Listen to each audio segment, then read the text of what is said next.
आज्ञा का स्वभाव बढ़ाऊंगा, इसलिए मेरे भाई का आज्ञा को पालन करना तो जरूरी है। पतिदेव आज अमरजीत को बुलाया जाए।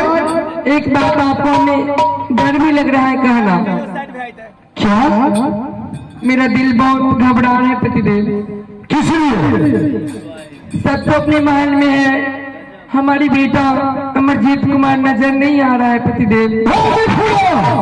हाँ स्वामी देव, हमारे दूसरे घर में ढाल करके गया था और उसी समय कह भी दिया था जो अमरजीत महल से बाहर न निकले, अगर निकल गया तो हमसे जिंदा फांसी डाल दूंगा। इसमें हमारी कोई गलती नहीं है। बेटा अमरजीत को बहुत समझाने के बाद भी हमारी बात काट को निकल गया कौन पर पतिदेव। हमें कोई मालूम नहीं पतिदेव, हमें क्षमा कर दो, माफ कर दो स्वामी देव। आगे लगिया लगा बोले किला मोहाबा में, हमें नहीं मानना पतिदेव।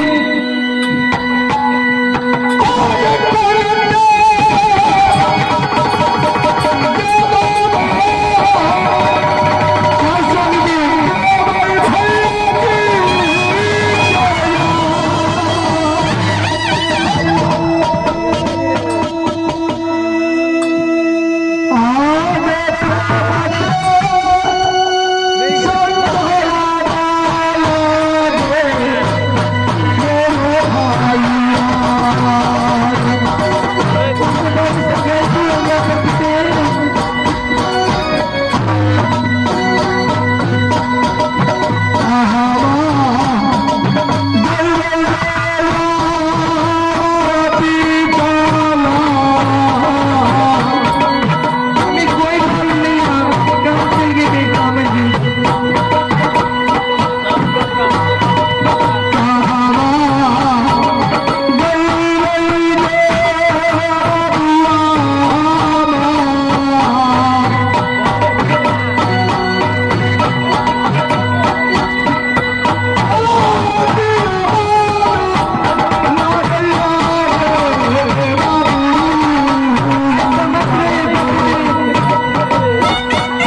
चलो मेला घूमने के लिए। प्रतिदिन मैं आया था बाबा को लेने के लिए और तुझे भी लेने के लिए। प्रतिदिन बेटा अमरजीत को बहुत मना करने में हम बहुत भागे। वो बोला माँ हम जाएंगे मेला, हम जाएंगे गाँव नहीं घर से। हम बोले नहीं जाओ बेटा। बोला हम जाएंगे माँ। हमको पता है, हमको कोई पता नहीं है स्वामी देव। मैं जाकर के दरबार में खोलता ये बड़े भाई साहब के पास में होगा। हाँ पतिदेव। शायद वो बुलाया होंगे तो सब यहीं पर मिल जाएंगे। हाँ पतिदेव।